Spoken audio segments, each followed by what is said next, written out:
taking their time with this last ban, probably thinking about the pick more. Like, is this a hero counter for the next pick that they're going to be bringing out? Most likely the thought process that they're looking at, but also potentially picking that third pick into the unknown double is something that can tip the balance of the draft in many cases. So, thorough planning leads into the Storm Spirit being banned. Leads me to believe that this Zeus is much more likely to be the mid.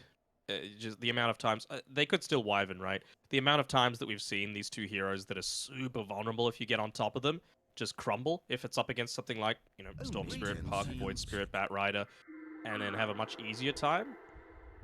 Okay, gonna IO.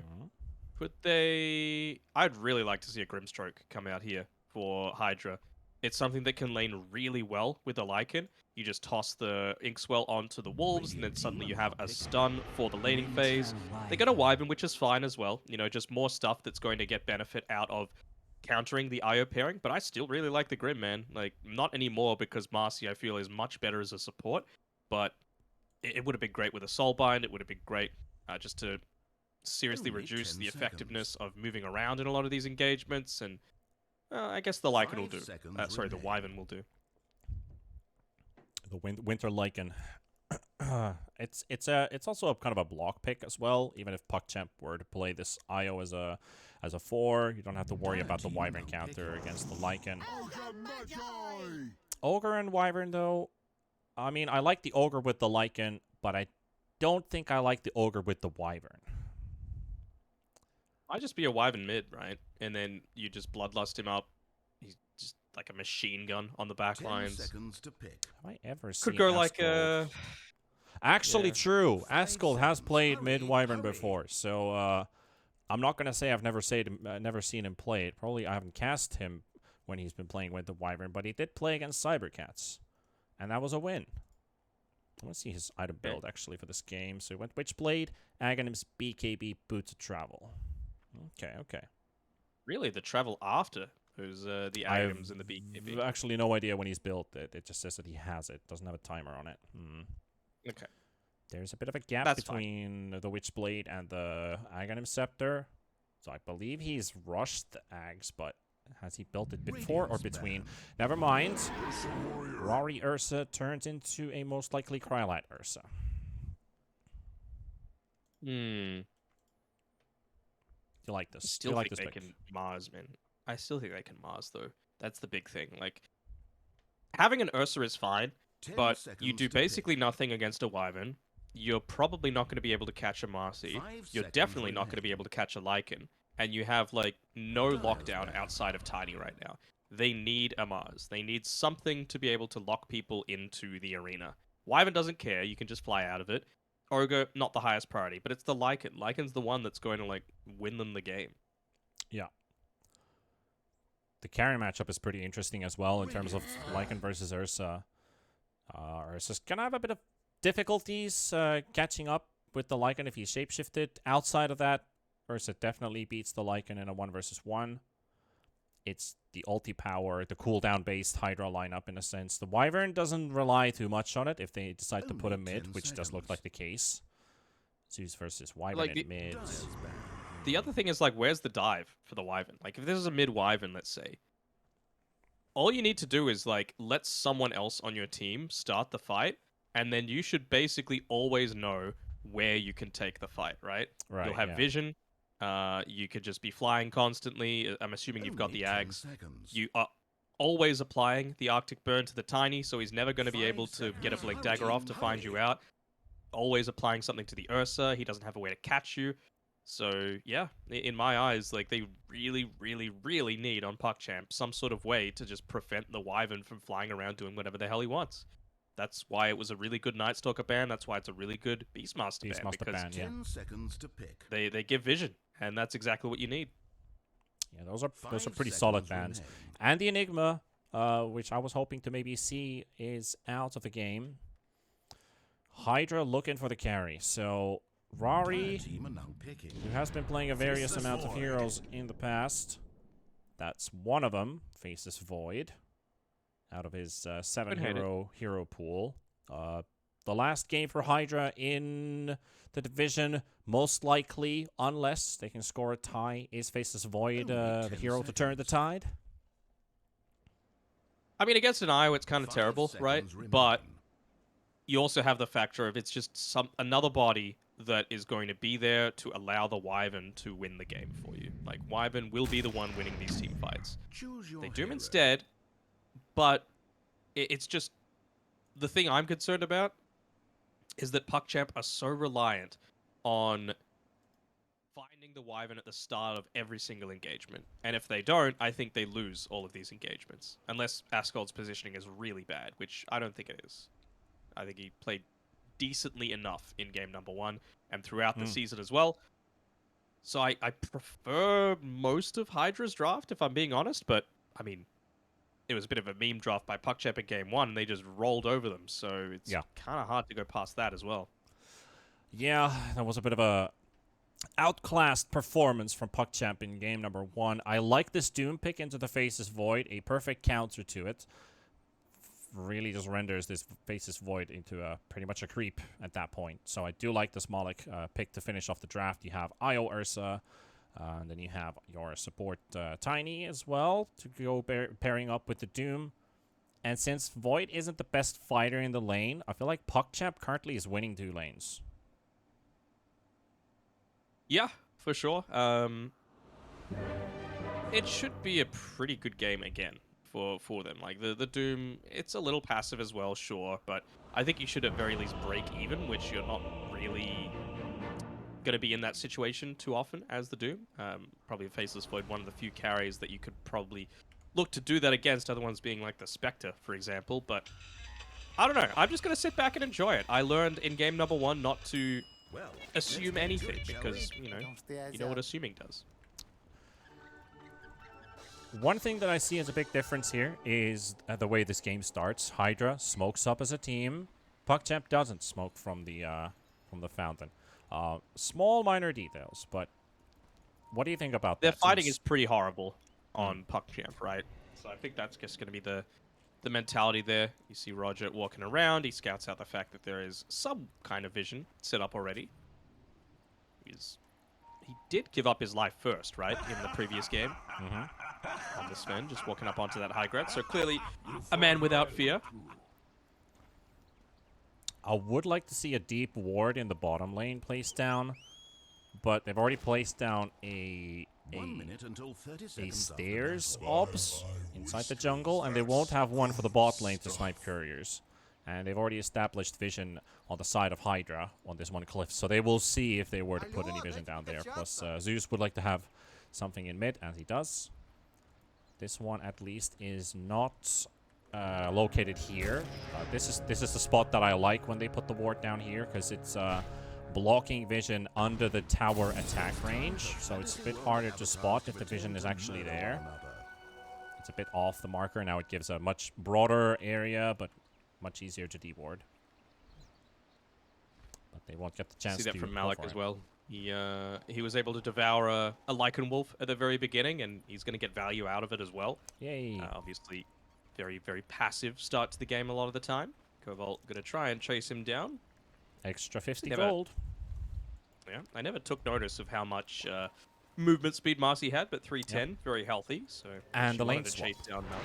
So they're the lane swapping swap as lanes, well. and here's the first TP also kicking in. Kick will be going straight toward the bottom lane, and Rory's taking the long run towards the bottom lane as ICQ is arriving into top. Dyer's top tower But they is have under not siege. shown the Doom yet, so let's see if they're going to be responding to this in any way. Or do we get to see the Lycan against the Doom anyway? Oh, there we go. Second use of the Devour. Obviously very happy with how 100 things gold. are starting out here for Malik. Yeah. See how much more they Eventually, can power. Rari shows up hot. He missed nearly a full wave of experience, though, down on this bottom side, which is kind of a big deal. I mean, against an Ursa, very strong lane that you're able to bully the Faceless Void out of. It's not like you're committing heavily with a lot of right clicks, right? It's like death by 1,000 cuts, and super early on, he hasn't put a single skill point in just yet, but the time walk, very long cooldown, so you use 1-4-1, and then suddenly PuckChamp just get really aggressive onto you. One interesting factor, at least for the viewer's eye, is this Midwinter Wyvern versus the Zeus. Not your most common mid matchup between these two heroes. Is it fairly 50-50? Because they're both good farmers. They both have AoE abilities. I feel like Zeus has a tiny edge against the Winter Wyvern, but Wyvern again has the attack range. But he's also fairly slow. The Heavenly Jump on Zeus's side really helps him survive ganks and keep that mobility up on his side. So would you give, in any scenario, Winter Wyvern the edge in this matchup? Not in the lane, not for sure. I mean, just even have a look at, just click on them now. Zeus has a 20 damage advantage. So you don't even need to constantly use your spells to be able to get a lot of these last hits, whereas Wyvern does every single time. And there's only so many Splinter Blasts that you can cast. There's only, you know, bottles have a limited amount, so it's very important that he has this magic stick coming out to him now, just so that he's able to contest a little bit better against Young G. But yeah, I'd be really surprised if Ascot comes even remotely close to Young G's farm super early. Tri-lane setup now in the bot lane. They dispose Krylat. Closer to Rari, but Rari not getting a lucky dash. Squeezing a bit of extra damage, and Ducalis just keeps on pumping heals to the Ursa. Looking to contest this stack. Might have to tank a lot of damage for it, but he actually just pops down the sentry. Does get disposed. Tether kicks in, and there's Faceless Void to greet him. First blood for Hydra. It wasn't Roger to die this time, it is Ducalis to drop first. Importantly, it's Rari that gets that first blood as well. Obviously, very important for him to have a solid start to this game. He's the one that's going to be... Top lane. Oh, ICQ. No toss available. He's got 12 armor. He's got 12 armor under the tower, so soaks up a lot of those right clicks. But you were saying about Rari and getting that good advantage. I mean, I love to see a Faceless Void get a first blood, or at least participate in kills so that he doesn't die, because it's one of those heroes that can get every little inch of benefit. Just like your Medusas, your TVs, all these heroes that are maybe a tad bit weaker than some other carries in terms of timings. So it's good to see those early kills flow in Hydra's favor. Alec is just having a dream time up here on this top side. Multiple uses out of the Devour right now. Really trying to bully ICQ away as much as possible as well. And he isn't suffering too bad on the net worth front. Even getting a nice few denies onto him, but Scorched Earth, he has to be a little bit careful here. Like, it's not like he has the extra armor with a Helm of Iron Will, even though he was able to steal, take the ice armor creep. Yep. Rari already up to 5. Fury swipe stacks here. As the battle between the Void and the Ursa. It will eventually tip in the favor of Krylat. Koval waiting in the trees, looking for the chance to jump in. Is there though. Just go for the dispose, and it's onto the Ursa. And here comes Roger with Avalanche and completely puts them on halt. The extra movement speed to help his allies get away, but the toss on the Ursa. No, not like this. Not like this. Oh, he gives a bit of a laugh as well, and I think Roger's also like, whoops. He's got the Tango. He's also got the healing self running on the eye along with the headdress, so he's going to be just fine. Who actually prefers this? You'd have to say this is a much stronger tri-lane for Hydra, right? You've got the time dilation. Well, I say that, but he's about to die. Yeeted into the air, and there we see the Thunder God's Wrath land right on top of the head of Koval. Rari and Koval both down. 2 first kills for PuckChamp. That's A lot of so pressure. much This is a lot of losing creeps underneath now. the power. And the catapult. And the catapult. I mean, he's going to TP back on in, instantly looking to ping him out. Level 3 Faceless Void. Not that much fighting capability. Koval jumping in, looking for the dispose. Pops the sidekick as well. Ursa instantly removing the creep aggro off of himself. There's still 3 ranged creeps, and the catapult still at work. There's the Radiant Catapult now riding to the rescue. And still the creep wave continues to stay under the tower for a bit. Even these extra hits, they matter a lot. They do, for sure. And what I was saying before is Hydra, they have the better tri-lane. Like, just have a look at all of their abilities. Time dilation hits everything. Rebound hits everything. Sidekick, 2 heroes. Dispose, multiple heroes can be hit. Ignite, 2 heroes. Whereas, look at PuckChamp. IO, it's like 1 hero you're buffing up. Tiny, yeah, sure, you might be able to get a good avalanche, but the toss doesn't affect everyone. Same sort of thing with Krylat. He's just so single target focus. Yeah, very single target focused, and here we go. They got a good connection. A stun into the bashes, into the dispose, but it looks like Marcy might be the one to drop first. No, it's gonna be the Ursa to drop. Koval joking inside the trees, and here comes Ascol, and look at that. Got themselves the curse, and Young G wants a piece of this action as well, but can he sneak anything in between? It doesn't look like. He's just gonna have to watch his friends die. And he got all the way to this bot lane just to witness none of the Hydra heroes will fall. Koval even survives out of this, and again a victory for Hydra. That was how I expected a lot of this tri-lane shenanigans to go. Of course, the infused raindrops giving him a big benefit there. Koval has to be a little careful, although if the TP's coming in, can he look to just stand here? They might need some extra regen from this. Koval down there, Rory able to get the time walk. Roger didn't quite get the toss on time. Rory timing it very well as well, and kicked with the deny on the ops ward. No extra gold given for that sentry box. A scourge upon the earth. Korea, Roger, just a little bit slow to be able to pick that one up, but that's pretty significant for Kit. Just having the Sage's Mask, having the infused raindrops, consistently able to continue this pressure. If he gets level 5, again, it's another big spike. That damage that the Ogre is able to output is pretty damn significant. 7 seconds, 40 damage onto 2 targets. You won't find too many better abilities at damage efficiency at, the 8-minute mark of the game. Yeah. Could as well during this pause, because we know there's no action happening on the other lanes. Look at top for a second. Midas on the Doom, leading net worth with 3,600, 500 gold ahead of the Lycan as well in this lane. That's basically the Devour kicking in, 150 gold per Eaten Wolf or Eaten Creep. That's always 1 wolf less for the Lycan. And Void and Ursa are the ones playing from behind, obviously because of the tri-lanes. Yeah, for sure. But yeah, I mean, as a Doom, it's pretty significant, right? Like, they obviously picked it as that response to the Faceless Void, but also Devour targeting Ancients once he hits level 15. That's going to be pretty significant at holding off this Lycan push. And Midas just helps you get to that, right? He's had a solo lane for this entire time, so he's very high level already. And he's going to have that Midas to accelerate that even further. So honestly, wouldn't even be surprised if he hits that at basically the exact same timing that the Lycan's wanting to have that Helm of the Overlord for the tower push. Couple slows applied on the Cryolite. He's down to 156 in the full combo. Unleashed, kicked, about to drop, and will be falling first. So Ursa does get a kill for himself, but loses his life. Double bash comes in from Rory, and another bash, and one more, maybe, no. Gets away with these bashes today, man. They're like quad bashes. Seems like our, I'm not sure I'm going to say R, but the RNG carrier's lucky day. This is a lot of bashes, and also those double bashes, and we saw a triple bash as well on the Lifestealer earlier on, which was pretty nuts. They're really able to take out the Doom, which would have been a pretty big deal. Would have left the Midas on cooldown, and we never want that, for sure. But he was able to get away, juking and jiving his way through the tree line with the Scorched Earth. Of course, the Ice Armor benefit still working out real well for him. Do you by any chance know the percentage chance for a triple bash? Or a double bash? I didn't go to school for maths, bro.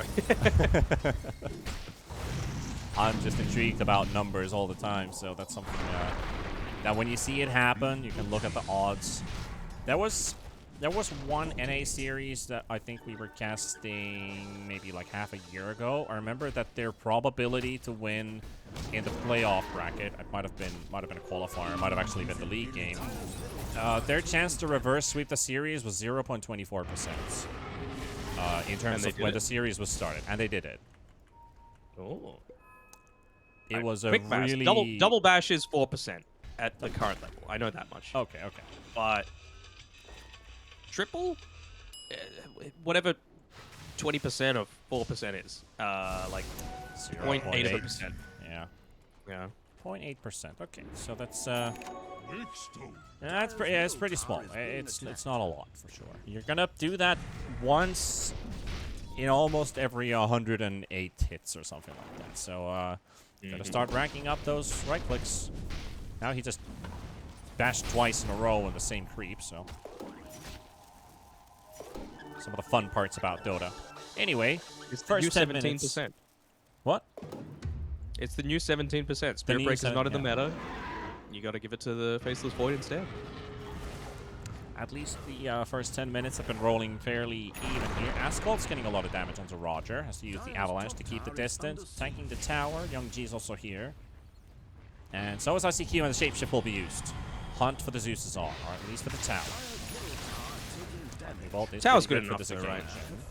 Well, already on the side. The Wolves are taking up a lot of this. You don't have any points in the Cold Embrace just yet, so I like the fact that ICQ is continuing to use the Hellbear Smasher to make sure that the creep Roger. doesn't die. Roger. Very good usage there. Global able to get the jump on Roger. They were hoping to put some pressure in the bot lane onto the Faceless Void as they saw these heroes in mid, but Void is also playing fairly safe, so that's a good read from Rory. Plus, he can always just time walk away. So he's tanking extra damage. And with that tower taken down, ICQ back to a double creep wave under his tower. So he's a happy camper. Double creep wave under the tower. I believe he's got a lot of the components of the Vladimir's offering already completed, but still needs a couple. I wonder if he's going to go a different route. Like, is he going to go Wraith Pact instead of the Helm with the Overlord, specifically because he's against Trouble. Chrono plays for the Ursa. Skull coming in from the side. Relocate to save him. And the crowd's already running all the way back, so they're going to set up for Takalis, who's going to be back in 3 seconds. He's back in. Oh, Ascald even baiting with the teleport. He's seen too much in game number 1. He teleports to cancel it right away for this one, but they're looking for Lycan. And I believe that might have actually been the reason why he's looking for TP here. And thanks to the stuns from the Fire Blast, Young G will fall. And ICQ with a post-mortem kill with the Wolves. Yeah, would have been nice to make sure that your Lycan stays alive. Again, he has finished up the Vlads at least, so didn't hurt his net worth all that much, but you would expect to have more than one tower taken with this lineup on Hydra so far. So the fact that PuckChamp have been able to lessen that impact that the Lycan's having, it's obviously a big deal. Malik already level 10, so having a fantastic time to be able to be in this. Let's have a look at the net worth as well. Enjoying his time for sure. Walks back into the dispose. Marcy pops Unleash. The lifesteal from Sidekick, but it looks like he's going to be on the receiving end for the time being, but it's all a bait. And the bait has sprung. And that ends up being Malik down, and Roger should follow. Slowed up by Ascald. And look at the big Warpine Raider to take the kill. That's a big and mean pine cone. So I have a question for you. Have a look at the Warpine Raider. Just click on him. Does he have a mustache? Like that old man style of mustache? Talking about the 2 leaves right under his nose? Oh, yeah. I'm going to say he's got a mustache. There's so many trees around. Showcase view is not very useful in these situations. Maybe now he's in the lane now. There we clicked throw shot somehow. Wow. I would say that's a mustache. That's like a goatee beard as well below that. Oh, he's dead. Oh no. Malik, what have you done? It's just an innocent little mustachioed man. He's the Midas bro. He is not a facial hair lover for sure. Bottom is going to be the power rune. For Ascald, that's going to be a regen. He's finished off the Witch Blade. And TP boots potentially. Nope, just a fairy trinket. So TP boots next before the Agham's, right? I would say so. Even more so because you're up against an IO lineup, right? You know where people are going to try and set up onto you, just a little bit off point. Although he drags the creep wave into it, making sure that you get the full duration on the Winter's Curse. If he didn't do that, I would have been able to get back away with another tether. But yeah, you can sense when the relocate is coming, and so you'll have a creep somewhere to be able to TP to make sure that you're there to be able to counter that. So I would really want to see the boost of travel, and looks like that's what Ascot's going to go. Well, we have an upgraded Warpine into an Ancient Ice Shaman. That is one ugly face. So, no mustache.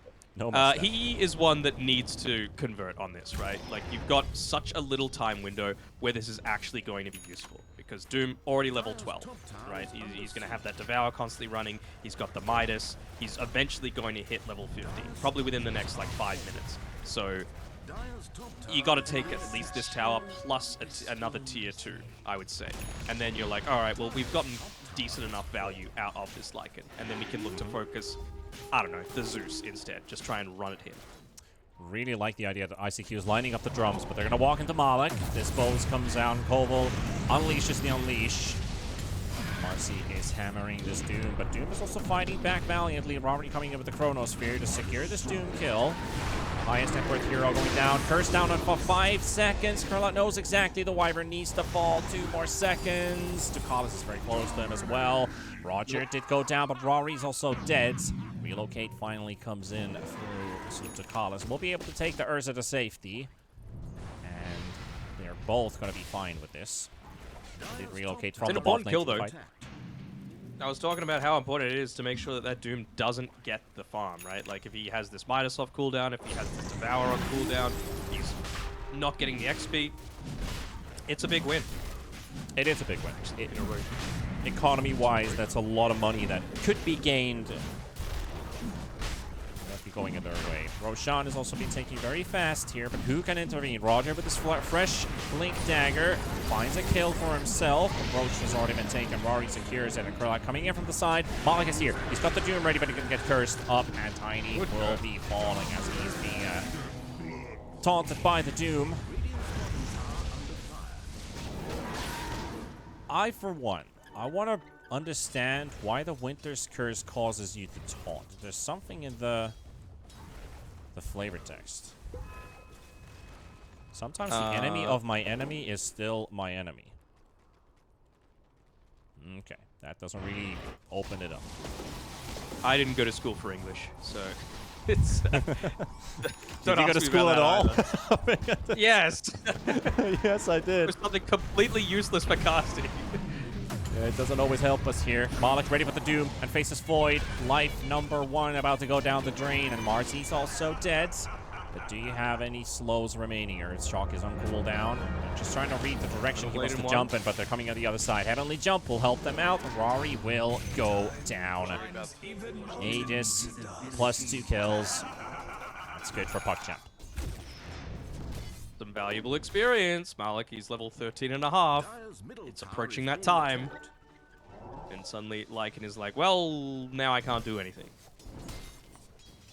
Pretty solid stuff for PuckChamp, at least in terms of finding these openings. And obviously, is that just a Hydra mistake, being that deep in the lane? Trusting your Aegis a Little bit too bit, much? Tower is being attacked. I think you can be that deep, Structures especially are with this fortified. Wyvern having the Boots of Travel, if he had the curse available. But he didn't. He didn't have a way to be able to join in onto that, be able to follow up, use the second life to its full potential. So now he's got it on Ascald, and I really feel like maybe that's the way that they need to be playing it. Split up the map as much as you can, especially now that they don't have the Doom available. Scouting ult. And Found Koval.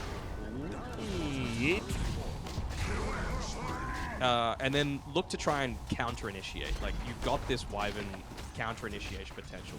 You've got the Chronosphere counter-initiation potential, as long as you're not the ones being caught out. So now more than ever, Hydra need to be just giving their cores the safe places to be able to farm. Top tower has fallen. ICQ is definitely pushing the advantage with the drums and the Helm of the Overlord. Trying to keep the pressure up.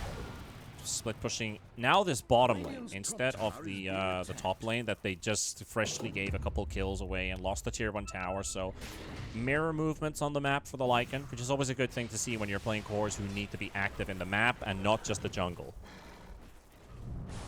Yeah, absolutely. Even just giving him over the Bloodlust, making sure he can get up to that next item. Of course, against an Ursa, something like a Halberd is going to be hugely influential. It's all to me about this Wyvern, because your timing is gone on when the Lycan is going to be effective. Doom basically one creep wave away from securing that level 15 for himself. Just backing up, making sure he's safe, waiting until people reveal on the map, then instantly going and clearing the wave. He's ready to join in for the rest of his team now. Just needs that TP. And they've got the Ursa in the front as well. Prime target. Ascald with the haste rune. A lot of movement speed. There's the slow on the Ursa. He's down to 230 already with a Witchblade on top of that.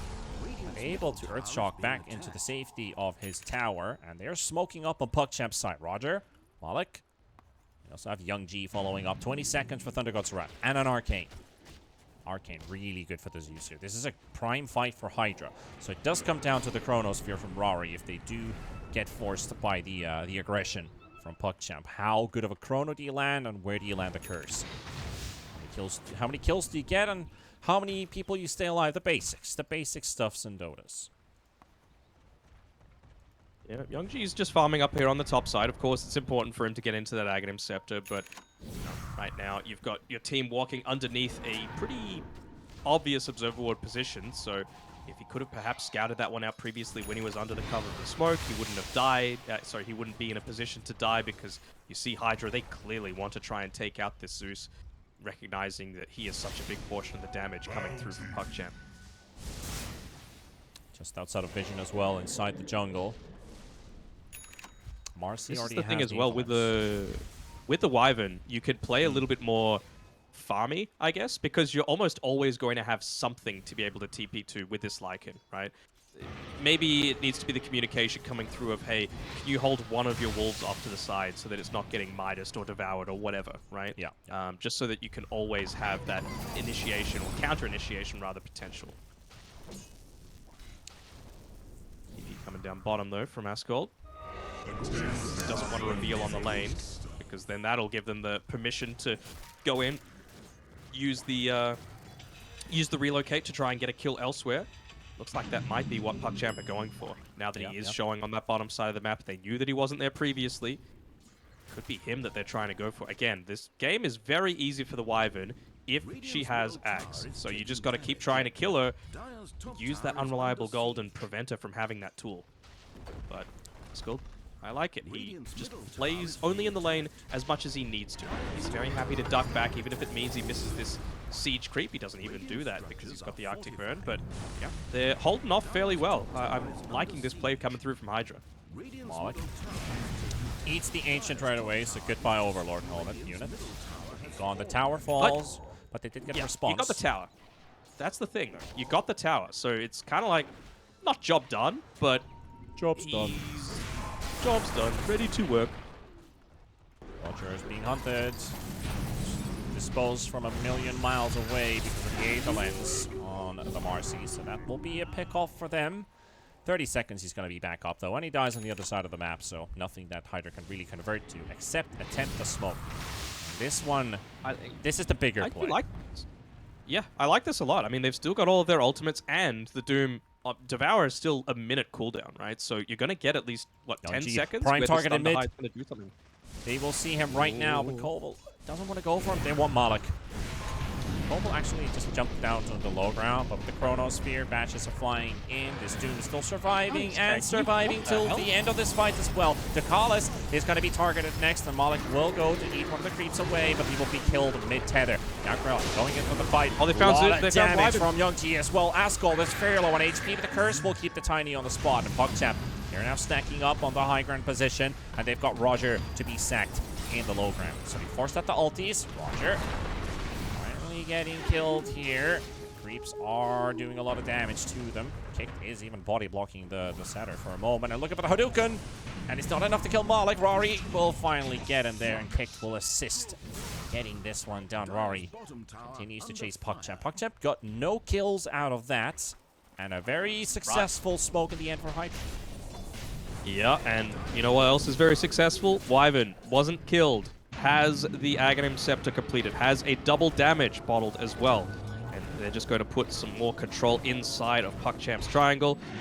I mean, that's a result of just a couple of wards when you've got a Zeus on your team. Like, the fact that these cliff wards have not been dewarded is a pretty big indictment on Young G. Like, they have had the freedom a couple of times because of previously won team fights, and he was just a little bit greedy. Like, now he's going to check them, but too little too late. Wyvern's hit the timing. Void is also almost finished with his Lincolns, so he won't be able to get doomed right away. Very important piece for him to fight the good fight. Roche is also plus 2 minutes. That will take some time to be back up again, but for Hydra, it favors them. They're still on cooldowns. For sure. Yeah. Young G, he's level 18. before he gets the Lincolns. Is it on the Courier? It's on the Courier. Does he get it first? He just finished it, and Malik, he's about to drop the Doom on top of the Lincolns, but no, he doesn't get it out yet. He tried to cast it twice. That was so they popped close. it. He was... I think Diffusal ends up popping it there. Yeah, I think it did. But now I see you turning around with Shapeshift, and there we go with the curse. A lot of damage on the Malik. Look at Ascult hammering away. Burn, baby, burn. That's some cold burn right there. Frostbites being left after Ascult hammers them. And a double. Things are working out for them finally. There's the DD rune, Bloodlust, Swiftness aura, Flat aura, and the tick damage from the Witchblade. Plus, you could. I mean, what even creep does the Wyvern have? Sorry, the Lycan have? Did he have a Thunderhide at the time or something like that? It just buffs him up even further. Yep. Oh. Carlos is the one they want here. Would like to grab the Ursa in the making. He does have a TP available, but there's not a curse. There's a dispose, however. Ursa in major trouble. I don't think he's going to live this one. He might be able to kill the Ursa, the Marcy, but the Thunder God's Wrath will intervene. 1-for-1 in that sense, plus the IO falling earlier. And what is Malik up to? Is this the time to go alone? You just lost 2 heroes. The Chrono comes down, and Hydra are happy to take this one. Yeah, a little bit odd. I mean, they're crumbling a little bit on PuckChamp. This is what I was saying before, right? The importance of just little things, like simply not dewarding, lost them a team fight, gave the Ags and Scepter over, and you've just seen how simple these last couple of fights have been for Ascult. Now he's level 20 as well, so he's just got that extra Arctic Burn slow. He's going to go into a BKB, so he doesn't need to worry about the Tiny or the Zeus at all, and they know that the Roche is up. Well, at least PuckChamp do. They'll see the fact that there's a Nimbus inside the pit as well. Yeah, this is... I feel like PuckChamp are just dropping the ball right now. Like, is this turning into just like game 1 where you feel like, is this Ursa going to be able to carry the game? Especially if it starts off with pickoffs like Hydra has been doing so far. That was 3 kills that were given to them one by one, technically. First they killed off the IO with the Ursa, then a Doom who wanted to be aggressive.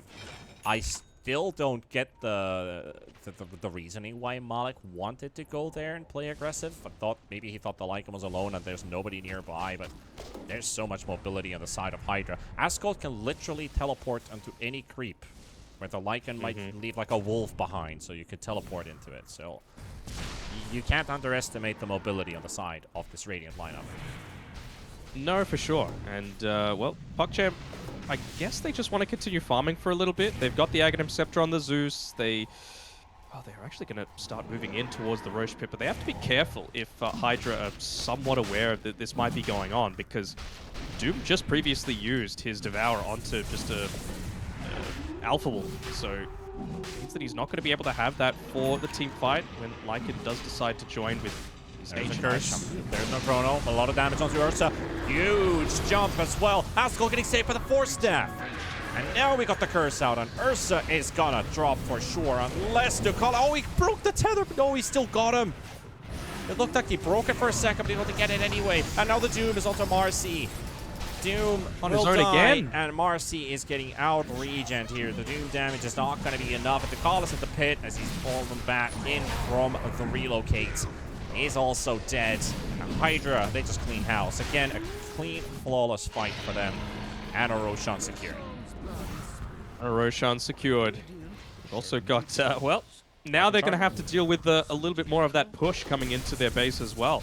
The Aghanim Shard was given over to the Lycan, and now you're just going to have a casual Wolf joining on every single creep wave. They're already doing a pretty good job of pushing stuff in, but you could absolutely look to try and catch out someone like Young G, who probably is the best on the team right now at being able to stop this split push. Getting like worried about PuckChamp's situation. They can win a meme draft, but can they win a proper draft? Not if they don't address what's scary about the enemy draft. And again, broken record, Wyvern. They needed something that was going to be able to find it. And well, they had a pretty good start to that fight, to be honest, but the entire team wasn't there for the connection. Yeah, and the force staff save. That was really good. I think Kicked was the one who pushed Ascult back to safety with the force staff. And it was just about to die. And look at that, the Heavenly Jump only does a little bit because Faceless Void just drops down the chrono, and there we go. Young G, nowhere to go. EKBs are being popped. The Skrullock does get the jump on Ascult again, but again, it's just Tukala's falling right away. He doesn't have the healing battery this time. And Ursa's just a wet piece of paper that gets torn apart. Young G on the disengage, running back to the fountain, and Hydra, they're roaming free inside your base with all these wolves, all these creeps. The zoo is unleashed. There are so many types of animals in the base. PuckChamp, they tap out. They call it. They tap out. They've had it. Going to a game 3 again. We're getting a lot of games today, Danog.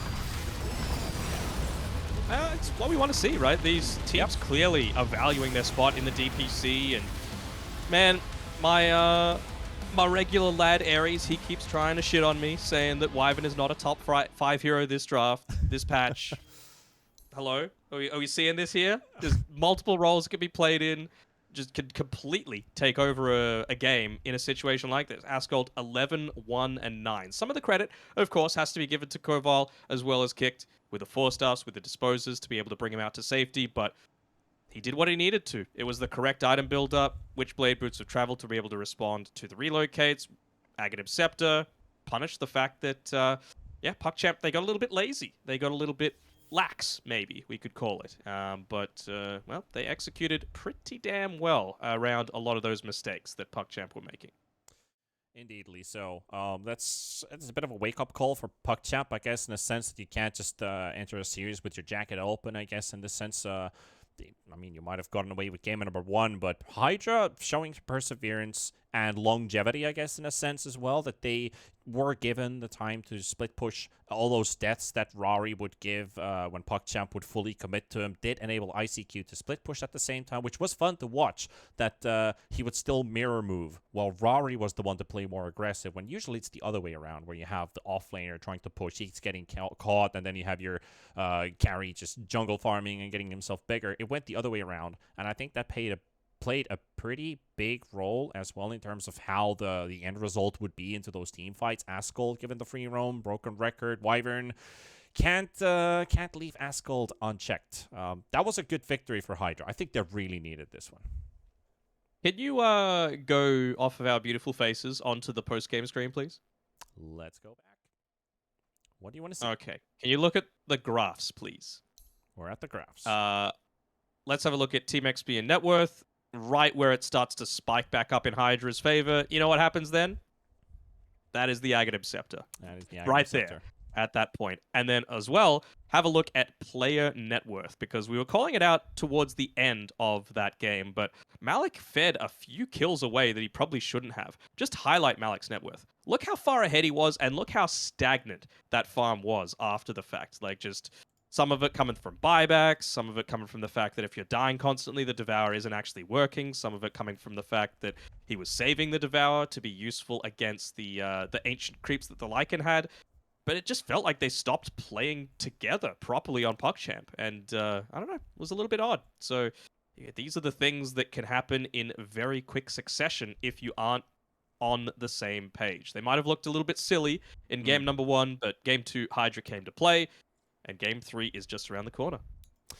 Well, let's jump straight into that one. We're going to take a breather and return for the final series of the day as well. And that will also be most likely my final cast as well for Division 2 for the tour. So stay tuned for that. We shall return in a couple of minutes.